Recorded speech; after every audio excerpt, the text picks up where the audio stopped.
भाजप माझे सगळे हट्ट पूर्ण करते. त्यांच्याच नगरसेवकांच्या मुळावरती ते उठले. लाकूड तोड्याच्या भूमिकेमध्ये भारतीय जनता पार्टी इतक्या निर्दयीपणे प्रभाग कोणी तोडले नव्हते. पुणे शहरामध्ये आंदोलन दलतन कुत्रपीठ खाते. पुणेकरांच्या मनामध्ये राग आहे प्रचंड. आतापर्यंत भारतीय जनता पार्टी ज्या पद्धतीने ज्या गोष्टी पेरल्या त्या आता उगवणार नाही. ते आणि त्यांचे बगलबच्चे यांच्यासाठी त्यांनी प्रभाग रचना केलेली आहे. मेट्रो आणि नदी सुधार प्रकल्प हा पुणे शहर भाजपचा नाहीये. दंगेकर होतं ना पूर्वी, तर वेरीच दंगेकर आहे. या 4 वर्षामध्ये निवडणुका का होऊ शकल्या नाहीत याला जबाबदार कोण आहे? नमस्कार, मी Deepak Darade. For the People News मध्ये आपलं सर्वांचं स्वागत आहे. मंडळी, महापालिका निवडणूक अगदी जवळ आलेली आहे. दिवाळीनंतर केव्हाही निवडणुकीची घोषणा होऊ शकते आणि त्या संदर्भातल्या तयारी सुरू झाल्यात. या संदर्भामध्ये पुणे महापालिकेच्या निवडणुकीसाठी शिवसेना उद्धव बाळासाहेब ठाकरे पक्ष कशी तयारी करतोय, त्यांची रणनीती काय असणार आहे, किती जागा ते लढवणार आहे, सध्याची जी प्रभाग रचना जाहीर झाली आहे त्या संदर्भातलं त्यांचं काय मत आहे, या संदर्भात आपण जाणून घेणार आहे. त्यासाठी या पक्षाचे नेते वसंत मोरे माझ्यासोबत आहेत. आपलं मनापासून स्वागत आहे फॉर द पीपल न्यूज मध्ये. तात्या, नुकतीच प्रभाग रचना जाहीर झालेली आहे अंतिम. एकूणच काय तुमचं मत आहे या प्रभाग रचनेच्या संदर्भामध्ये? ही प्रभाग रचना जर आपण पाहिली ना तर पूर्णपणे राजकीय सूडबुद्धीने केलेली प्रभाग रचना आहे. आणि ह्याच्यामध्ये मला वाटतं की सध्या लाकूड तोड्याच्या भूमिकेमध्ये भारतीय जनता पार्टी आहे पुण्यामध्ये. आणि त्यांनी ते लाकूड तोड्याची गोष्ट आपल्याला माहिती असेल ना की नाही का, लाकूड तोड्या एक झाड तोडत असतो, फांदी बसतो त्या आणि तीच फांदी तोडत असतो. त्यामुळे आतापर्यंत भारतीय जनता पार्टी ज्या पद्धतीने ज्या गोष्टी पेरल्या त्या आता उगवणार नाही तुम्हाला या महानगरपालिकेच्या निवडणुकीमध्ये दिसतील. कारण त्यांच्याच नगरसेवकांच्या मुळावरती ते उठले. बऱ्याच त्यांच्या नगरसेवकांचे आता प्रभाग तुटले. एकनाथ शिंदे साहेबांच्या नगरसेवकांचे प्रभाग तुटले. अजितदादा पवारांच्या नगरसेवकांचे प्रभाग तुटले. आणि ह्यामुळं मला वाटतं की त्यांनी फक्त स्वतःला टार्गेट ठेवलंय. स्वतःला म्हणण्यापेक्षा जे काही कल्पित पुण्यामधले जे नेते आहेत भारतीय जनता पार्टीचे, हे ते आणि त्यांचे बगलबच्चे यांच्यासाठी त्यांनी प्रभाग रचना केलेली आहे फक्त. त्यामुळे असं असतं की जो कोणी सत्तेमध्ये आहे तो त्याच्या सोयीचीच प्रभाग रचना करतो. आतापर्यंत असं झालेलं आहे. म्हणजे विरोधक होते सत्तेमध्ये त्यावेळेस असंच होत होतं. एवढं वाईट वागत नाही ना कुणी. आतापर्यंत बघा, मी 2007ला पहिल्यांदा नगरसेवक झालो, त्यावेळेस पण प्रभाग रचना झाली. 2012ला पण 2 नगरसेवकांची प्रभाग रचना झाली. 2017ला पण परत 4ची प्रभाग रचना झाली. पण इतक्या निर्दयीपणे प्रभाग कोणी तोडले नव्हते. इतके प्रभागांचे तुकडे फक्त स्वतःच्या सोयीसाठी.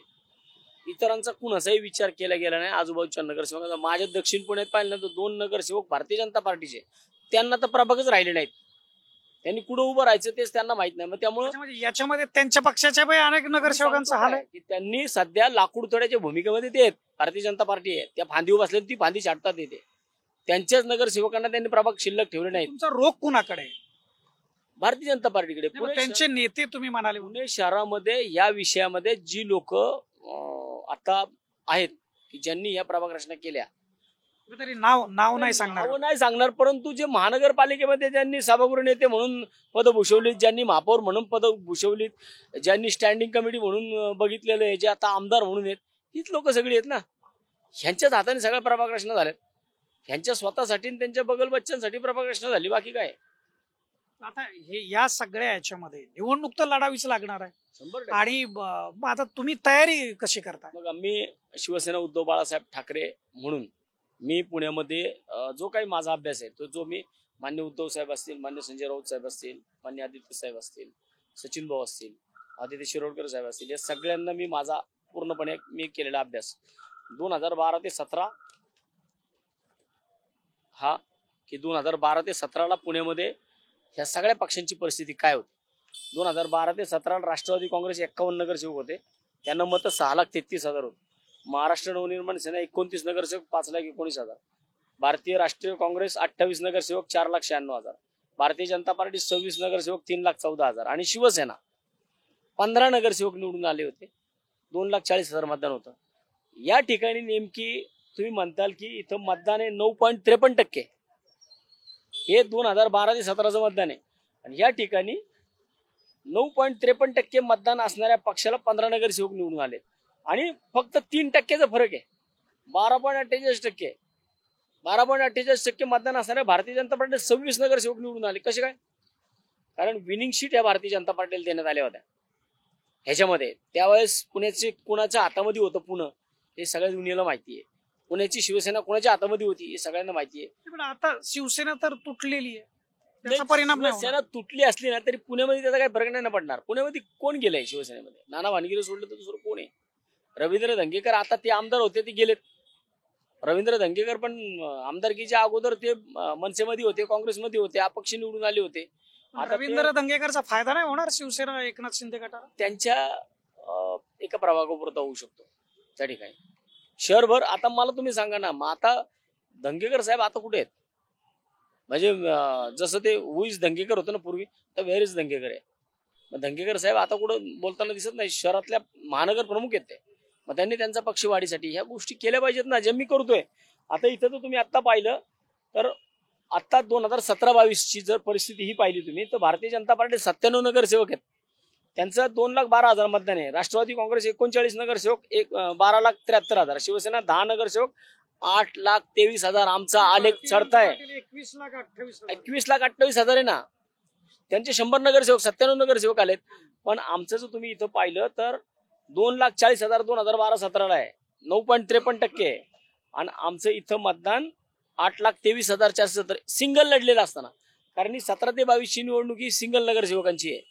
म्हणजे प्रत्येक पक्षाने सेपरेट लढलेली निवडणूक आहे.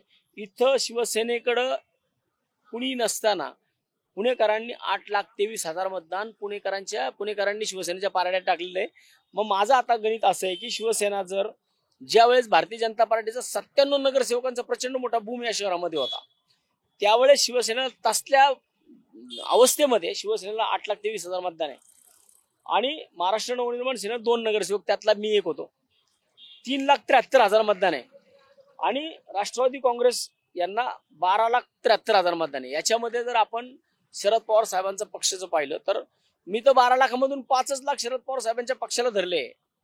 5 लाख ते 8 लाख शिवसेनेचे, 8 आणि 5 13 आणि 4 लाख मनसेचे, 13 आणि 4 17, 17 लाख मतदान हे भारतीय जनता पार्टी ज्यावेळेस 100 नगरसेवक निवडून आले त्यावेळेस जर हे सगळं एकत्र असते ना तर भारतीय जनता पार्टी 100 नगरसेवक 100% निवडून येत नव्हते. तुम्ही ही जी मांडणी करताय, ही जी आकडेवारी आहे, म्हणजे तुम्ही शरद पवार यांच्या गटाची मतं मोजली आहेत, तुम्ही तुमच्या पक्षाची मोजलेली आहेत आणि तुमच्या सोबत आणखी मनसेची मतं मोजलेली. तुम्ही तिघही एकत्र पुण्यात लढणार आहे असं आहे एकूण चर्चा. 2 पक्ष तर एकत्र आता झाल्यातच जमा आहेत, शिवसेना आणि मनसे. माझी तर आग्रही भूमिका आहे की पुण्यामध्ये आदरणीय शरदचंद्रजी पवार साहेबांच्या पक्ष हा आपल्या सोबत असला पाहिजे. शिवसेना, मनसे आणि शरदचंद्रजी पवार साहेब यांचा राष्ट्रवादी पक्ष हा जर आमच्या सोबत असेल. काँग्रेसचं जर आपण पाहिलं तर 5 लाख मतदान काँग्रेसला झालेलं आहे. आता काँग्रेसनी ठरवायचंय की काँग्रेसनी एकला चलोरे करायचंय का आमच्या बरोबर यायचंय. कारण त्यांचा पक्ष हा नॅशनल पक्ष आहे. त्यामुळे नॅशनल पक्ष असल्यामुळे त्यांची ध्येय धोरणं सगळी वेगळी आहेत. ते ठरवतील किंवा त्यांचे वरिष्ठ जे ठरवतील त्याप्रमाणे त्यांना लढावं लागेल. तरी सुद्धा काँग्रेसमधल्या नेत्यांबरोबर जे काही सायलेंट झोनमध्ये आम्ही बोलतो त्याच्यामध्ये त्यांना पण वाटतं की आम्ही पण आघाडीमध्ये असलं पाहिजे इथं. पण त्यांच्या स्ट्रॅटेजी थोड्या वेगळ्या असल्यामुळे प्रॉब्लेम होतो. त्यांची स्ट्रॅटेजी मी आता तुम्हाला फक्त ही पानं दाखवायला आणलीत. माझ्याकडे एका प्रभागाचा अभ्यास केलाय, एका सिंगल प्रभागाचा. जर ह्या 3 ठिकाणी पुणे शहरातल्या 50% प्रभागांमध्ये आघाडीचे नगरसेवक निवडून येतात, हे जर आमचं तिघांचं मतदान त्या ठिकाणी एकत्र झालं ना तर त्यांच्या नगरसेवकांपेक्षा 5-5 हजारांनी पुढे आम्ही नगरसेवकांपेक्षा. हे आमचं 3 जर लोकांचं मतदान एकत्र झालं तर भारतीय जनता पार्टीच्या नगरसेवकांपेक्षा 3 ते 5 हजारांनी आम्ही 50 ठिकाणी पुढे, 50 नगरसेवकांच्या विषयामध्ये आम्ही पुढे.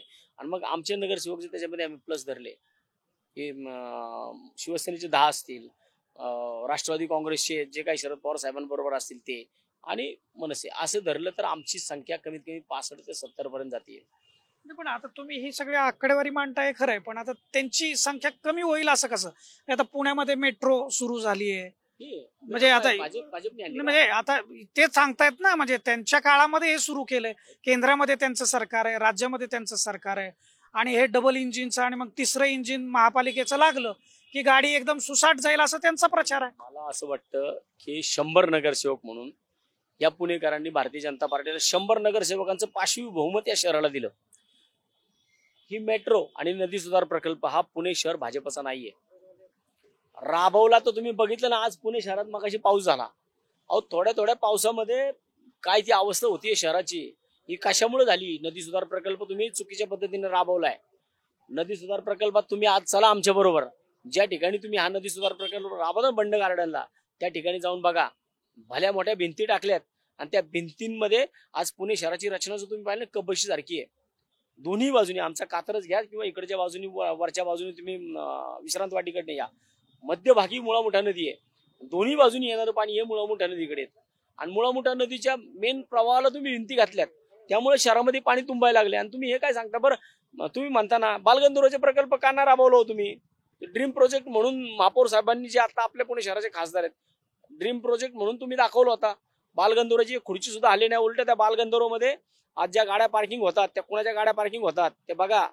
त्या नाईक नवऱ्याच्या माणसाने तिथं जो बिल्डर आहे ना, त्यांनी ते पार्किंग घेतलंय आणि तो नाईक नवऱ्याच्या इथं शेजारच्या बाजूला जे मोठं हॉटेल झाले, त्या हॉटेलच्या पार्किंगच्या गाड्या तिथं उभ्या करतो. आणि आम्हा पुणेकरांना रस्त्यावर गाड्या उभ्या राहिल्या की पोलीस येणार, आम्हाला जॅमर लावणार, आमच्या गाड्याला टो करणार आणि ते घेऊन जाणार. म्हणजे हे पुणे शहरामध्ये आंदोलन दलतन कुत्रपीठ खाते ही परिस्थिती झाली, ती फक्त भारतीय जनता पार्टीमुळे झालेली आहे. तुमचं उद्धव ठाकरेंनी कौतुक केलं, आता पुण्यात आले होते ते, काय वाटतं? म्हणजे फार तुमच्यासारखे नगरसेवक, तुमच्यासारखे नेते पाहिजेत, सत्ता असू नाही तर नसो, शिवसेनेला फरक पडत नाही असं ते म्हणाले. मी जो जनता दरबार भरवतो, त्या जनता दरबारच्या माध्यमातून मला वाटतं की प्रत्येक लोकप्रतिनिधीचं काम आहे की नुसतं लाईट, रस्ते, पाणी, ड्रेनेज एवढं न करता आज पुणेकर ना हॉस्पिटलच्या विषयामध्ये प्रचंड भाजला जातोय, फायनान्सच्या विषयामध्ये भाजला जातोय, कर्जबाजारी झालाय की ज्यांनी कुणी हप्ते भरले नाही की घराला सील होत आहे. हे सगळे विषय, नोकऱ्या नाही आहेत पोरांना, नोकऱ्या लागल्या तर पगार दिले जात नाहीयेत. ही सुद्धा कामं केली पाहिजेत ना लोकप्रतिनिधींनी. लोकप्रतिनिधी सरळ सांगतात हे आमचं काम नाही, तसं मी नाही करत. शिवसेना म्हणून मी या कामाला स्वतः खांद्यावरती घेतो आणि ते काम शेवटापर्यंत नेतो. मला वाटतं की हा जनता दरबार हे जे आता चाललेत ना पुणे शहरामध्ये, हे जनता दरबार सगळा दिखावा आहे, हा दिखावा आहे सगळा. एक तरी जनता दरबार झाल्यानंतर तो फायनल करतात का बघा. त्याच्यामधनं जे प्रश्न येतात नागरिकांचे ते फक्त फेसबुकला टाकायचं, बॅनर लावायचे, यासाठी जनता दरबार चालू आहे. बाकी लोकांचे प्रश्न सोडवण्यासाठी जनता दरबार नाही. आज आपण इथं तिथं भिडे पुलापाशी आपण उभा आहे, किती दिवसापासून भिडे पुलाचं काम चाललंय, हे पूर्ण होत नाहीये. आणि तुम्ही मेट्रो दाखवताय, तुम्ही अरे ते ससून हॉस्पिटल तुम्ही 2 कोटीचे ड्रोन उडवले हो. ते ससून हॉस्पिटलमध्ये तुम्ही चला, तिथं लोकांना नेण्यासाठी स्ट्रेचर आहे ना, स्ट्रेचर आणि व्हीलचेअर. हे जर तुम्हाला स्ट्रेचर आणि व्हीलचेअर पाहिजे असेल ना, तुम्हाला मोबाईल तिथं डिपॉझिट म्हणून ठेवावा लागतो, आधार कार्ड मागतात. कशासाठी? मेट्रो सिटी आहे ही. म्हणजे तुम्ही पुणे शहराला अशी एवढी मोठी मोठी स्वप्न दाखवताय आणि त्या ससून हॉस्पिटलची अवस्था जाऊन बघा. त्या अख्ख्या तालुक्यात ना, आसपासच्या शहरात ना तिथं लोक आहेत, जाऊन त्या जरा वैकुंठ स्मशानभूमीची अवस्था बघा. त्या ठिकाणी जो काही जैन धर्म लोकांचा जो संतारा आहे ना, तिथं संतारा घेतला, तो जाऊन तो संतारा बघा काय परिस्थिती झाली त्याची. पुणे शहरातले दवाखाने बघा. अहो ह्या दवाखान्यांमध्ये आज हॉस्पिटलमध्ये ज्या ओपीडी बेसवरती चालतात त्याच्यामध्ये मेडिकलमध्ये आज औषधं नाहीयेत. ज्या ओपीडी बेसचे दवाखाने आहेत इथं आज सुद्धा डॉक्टरांची भरती होत नाही. कॉन्ट्रॅक्ट बेसवर 6-6 महिन्याचे डॉक्टर घेतले जातात. याच्यामुळे तात्यांना दंडूक हातात घ्यावा लागतो. 100%. आज सकाळचं उदाहरण आहे. आज सकाळीच माझ्याकडं आमच्या इथल्या एका PICT म्हणून कॉलेज आहे, त्या PICT कॉलेजमध्ये 4-5 महिला कामाला होत्या. 15 वर्षापासून काम करतात. आज त्या महिलांचं वय कुणाचं 50 आहे, कुणाचं 51 आहे. म्हणजे 30-35 वय असताना त्या महिलांना तिथं कामावरती लावले गेलं. आणि आज 15-16 वर्ष 17 वर्षानंतरनं त्या महिलांना तिथं नवीन कंपनी त्यांनी अपॉइंट केली PICTने. म्हणून त्या महिलांना सांगितलं आता तुमचं वय 50च्या पुढे झाले, तुम्ही आता चले जाओ, तुम्ही घरी जा. त्या महिला घरी नाही गेल्या, ते वसंत मोरेकडे आल्या, माझ्या ऑफिसमध्ये त्या आल्या आणि त्यांना 1 तासात मी न्याय मिळवून दिला. 1 तासात. मला सांगा आता की माग तुम्ही मनसेमध्ये होता, तिथं तुम्हाला कामाला फ्री हँड मिळत नव्हता, या कारणास्तव तुम्ही मनसे सोडली. आता तुम्ही उद्धव बाळासाहेब ठाकरे म्हणजे त्या शिवसेनेमध्ये आहे, तर तिथं फ्री हँड मिळतोय तुम्हाला कामाला? 100%. तुम्ही परवा दिवशी स्टेजवरती पाहिलं असेल, जो जनता दरबार या पुणे शहरात घ्यावा म्हणून मी 2-3 वर्ष तरफडत होतो. तो जनता दरबार इथं नुसतं मी साहेबांना म्हटलो, साहेब मला 42 प्रभागांमध्ये जनता दरबारचा, माझं वाक्य पूर्ण होऊन दिलं नाही हो. माझं वाक्य पूर्ण होण्याच्या आतमध्ये चालू करा. लगेच मला परमिशन मिळाली. संजय राऊत साहेब मी त्यांना फक्त फोन करून सांगितलं, साहेब अशी अशी परिस्थिती आहे, एवढ्या महिला भगिनींना 1047 महिला भगिनींना मी इथं NOC द्यायचा आहे, तो कार्यक्रमासाठी तुम्ही साहेब आलं पाहिजे. उद्धव साहेबांना आणलं तर अरे 1 मिनिटात बोलतो लगेच, आणि लगेच पुढच्या 15 दिवसामध्ये मला उद्धव साहेबांची वेळ भेटली. म्हणजे मला वाटतं की इथं आदित्य साहेबांसारखा प्रचंड अभ्यासू, मी त्यांच्यापेक्षा वयाने मोठा आहे, परंतु त्यांच्याबरोबर ज्या वेळेस मी चर्चा करतो, प्रचंड प्रगल्भ ज्ञान त्या माणसाकडे आहे. त्या मला वाटतं की एक छान वाक्य परवा दिवशी सरद संस्थेमध्ये झालं. सरद संस्थेचे जे संस्थापक अध्यक्ष संजय नाहर साहेब, ते म्हटले की अचानकपणे उद्धव साहेब स्टेजवरती होते आणि अचानकपणे आदित्य साहेब आले, की आदित्य साहेब त्या कार्यक्रमांमध्ये प्रमुख पाहुणेमधून येणार असं नव्हतंच, परंतु आदित्य साहेब आले त्या कार्यक्रमात. आल्यानंतर संजय नाहर साहेबांच्या तोंडून असा एक शब्द गेला की उद्धव साहेब तर आलेच आले, पण बोनस म्हणून आदित्य साहेब पण आले. पण त्या ठिकाणी जे हे होते बोलत जे होते तिथं, त्या संयोजकांनी बोलता बोलता इतकं छान बोलले की नाहर साहेब म्हटले की उद्धव साहेबांबरोबर बोनस म्हणून आदित्य साहेब आले. आदित्य साहेब बोनस नाही, ही महाराष्ट्राची इन्व्हेस्टमेंट आहे की जी अतिशय योग्य ठिकाणी चालू आहे. म्हणजे त्या माणसाचं ज्ञान सगळ्यांना माहिती आहे. आता हे सगळं तुम्ही अभ्यास करताय, प्रत्येक प्रभागनिहाय अभ्यास करताय, काय वाटतं येणाऱ्या निवडणुकीमध्ये हा जो तुमचा आता शिवसेनेचा 10 आकडा होता त्यावेळेस शिवसेना एकत्र होती, पण आता तुमच्या पक्षाला किती जागा मिळू शकते? माझ्या पक्षाला कमीत कमी मी तिन्ही पक्षांचं म्हणतो, माझ्या पक्षाला कमीत कमी 20 ते 22 जागा या पुणे शहरामध्ये मिळतील. आणि आम्ही जर 50-50 जागांवरती लढून 20-20 जागा कॉन्सन्ट्रेट केल्या तर प्रत्येक पक्षाने मिळून आमच्या तिन्ही पक्षांच्या, मग मनसे असेल, राष्ट्रवादी काँग्रेस शरदचंद्रजी पवार साहेबांचा पक्ष असेल किंवा शिवसेना उद्धव बाळासाहेब ठाकरे असेल, आम्ही तिघांनी व्यवस्थित कस लावला, व्यवस्थित प्लॅनिंग केलं ना, तिथं सुप्रियाताई असतील, इकडं आदित्य साहेब असतील, किंवा इथं राजसाहेबांच्या वतीने मनसेचे कोणी मोठे पदाधिकारी असतील, हे सगळ्यांनी मिळून अमित साहेब असतील, या सगळ्यांनी मिळून जर पुणे शहराला व्यवस्थित लक्ष केलं ना, तर 65 ते 70 नगरसेवक या ठिकाणी निवडून येऊ शकतात. आणि जो भारतीय जनता पार्टीचा कॉन्फिडंट आहे ना, हा कॉन्फिडंट आम्ही 100% त्यांचा हलवू शकतो आणि तो मी हलवणार. आता म्हणजे तुम्ही तर मनसे सोडली, पण आता राज ठाकरे आणि उद्धव ठाकरे एकत्र आलेलेच आहेत. म्हणजे मुंबईमध्ये तर युती होतीच, पुण्यातही होण्याची शक्यता 100%. आता पुन्हा त्याच लोकांबरोबर काम करावं लागणार आहे ज्यांच्या बरोबर तुमचं पटलं नव्हतं शहर पातळीवर. टेबल वेगळा असेल ना. आता मी निवडणूक समन्वयक म्हणून आहे, मी शिवसेना प्रमुख निवडणूक समन्वयक म्हणून आहे. त्यामुळे मला वाटतं की दोन्ही शहराध्यक्ष, मग गजानन तरकुडे असतील, संजय मोरे असतील, किंवा सहसंपर्क प्रमुख आदित्य शिरोडकर असतील, किंवा संपर्क प्रमुख सचिन भाऊ असतील, ह्या सगळ्यांचा माझ्याबरोबर अतिशय चांगला कोऑर्डिनेशन आहे. त्यामुळे मला वाटतं की समोर कोण बसलंय किंवा समोर कोणासंग चर्चा करायची, त्यापेक्षा इकडून मी चर्चा करणार आहे याचं टेन्शन त्यांनी घेतलं पाहिजे. त्यामुळे माझा अभ्यास जो आहे तो हा तिकडेच असतानाचा अभ्यास आहे ना सगळा. आता हा अभ्यास मला वाटतं की कुणी याची कॉपी करण्याचा प्रयत्न केला तरी डीप मध्ये कोण जाऊ शकणार नाही, इतका मी अभ्यास केला याचा. आणि मला वाटतं हाच सगळा अभ्यास मला आत्ताच्या या महानगरपालिकेच्या निवडणुकीत फायदेशीर ठरेल. एक गोष्ट म्हणजे फार प्रकर्षानं दिसते की तुमची जी पिढी आहे, जी राजकारणामध्ये आली आणि गेले 20-25 वर्ष ही पिढी काम करते शहरामध्ये, महापालिकेमध्ये, वेगवेगळ्या स्तरावर, आता त्याच पिढीच्या हातामध्ये पुणे शहराचं नेतृत्व आहे. तुम्ही भाजपमध्ये गेला तर तुम्हाला मुरलीधर मोहोळ दिसतील, तुम्ही राष्ट्रवादी काँग्रेस शरद पवार गटामध्ये गेला तर प्रशांत जगताप दिसतील, आता तुमच्या पक्षामध्ये तुम्ही आहात, इकडं रवींद्र धंगेकर आहेत, अजित पवारांच्या पक्षामध्ये रुपाली पाटील आणि सुनील टिंगरे आहेत. तर ही सगळी म्हणतात समवयस्क तुमची पिढी आहे ती.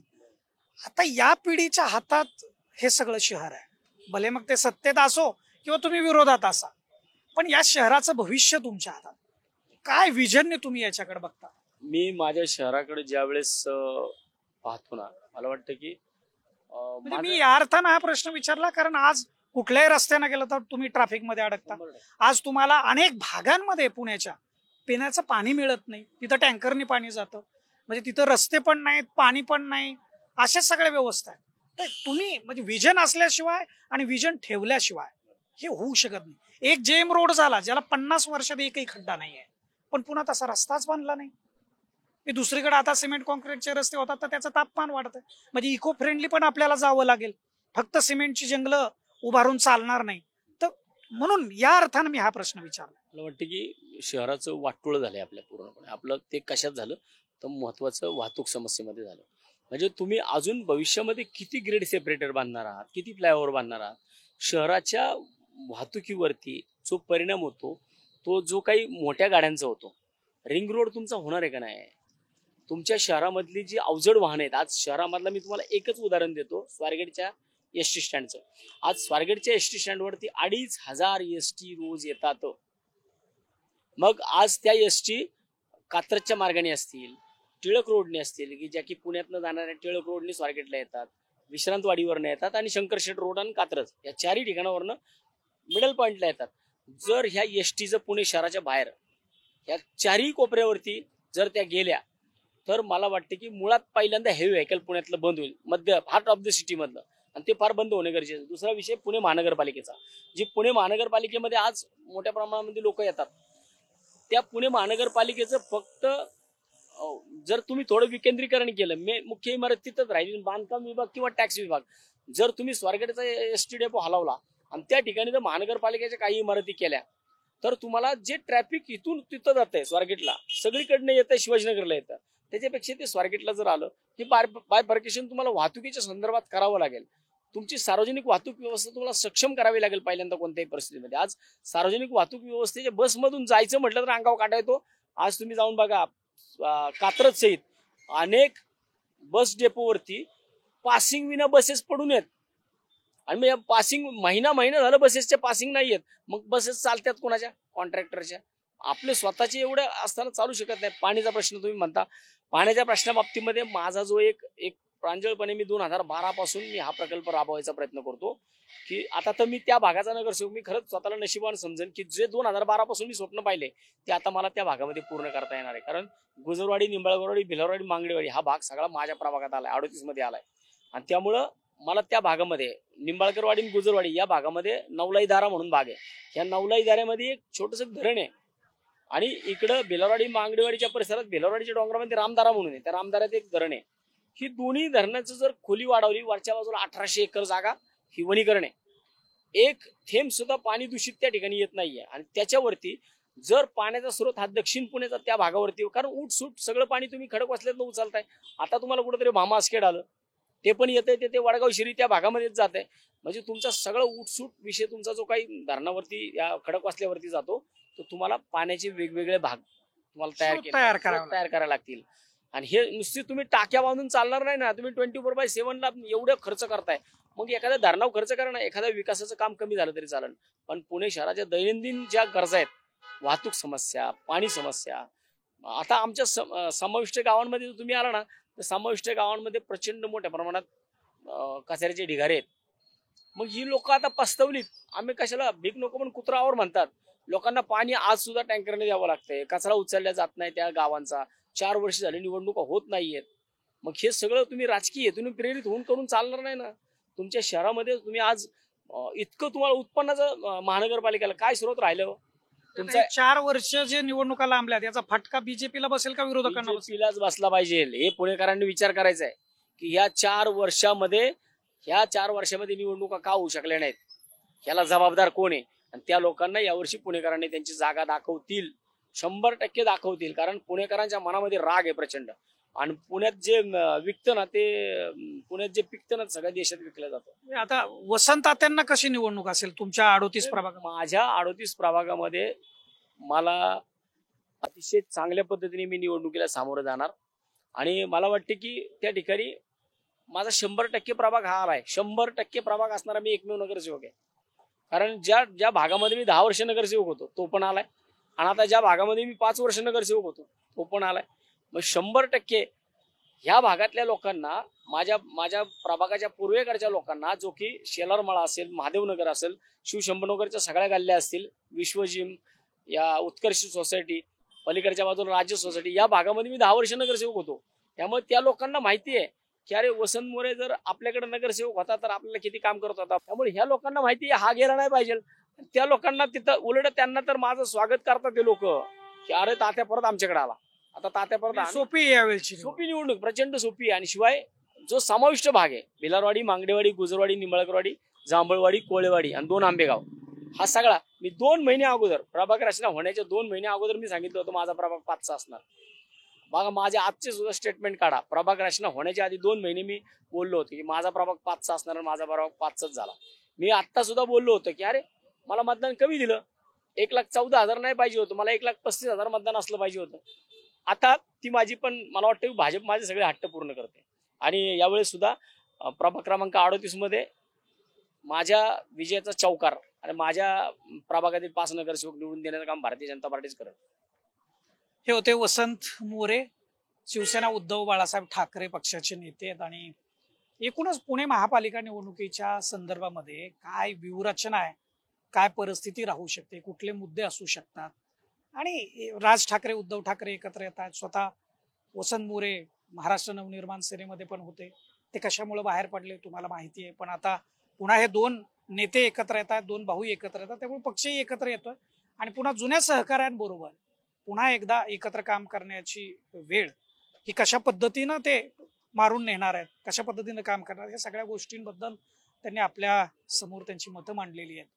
या शहराचं विजन काय असलं पाहिजे, म्हणजे वाहतुकीचा प्रश्न आहे, पाण्याचा प्रश्न आहे, रस्त्याचा प्रश्न आहे, कचरा व्यवस्थापनाचा प्रश्न आहे, हे सगळे प्रश्न आहेत. आणि या सगळ्या प्रश्नांना पुणेकर नागरिक कशा पद्धतीनं निवडणुकीमध्ये मतदानाच्या माध्यमातून उत्तर देतो हे आपल्याला निवडणुकीच्या निकालामधून समजेल. तोपर्यंत साधारणपणे दिवाळीच्या नंतर निवडणुकीची घोषणा होईल आणि त्यानंतर खऱ्या अर्थानं ही राजकीय रणधुमाळी तुम्हाला आम्हाला सगळ्यांना बघायला मिळेल, आरोप प्रत्यारोप बघायला मिळतील. पण खऱ्या अर्थानं या विकासाच्या मुद्द्यावर ही निवडणूक लढते का याकडे आपण लक्ष ठेवून असणार आहे. कॅमेरामॅन रोहित वनकटेसह मी Deepak Darade, for the People News, Pune.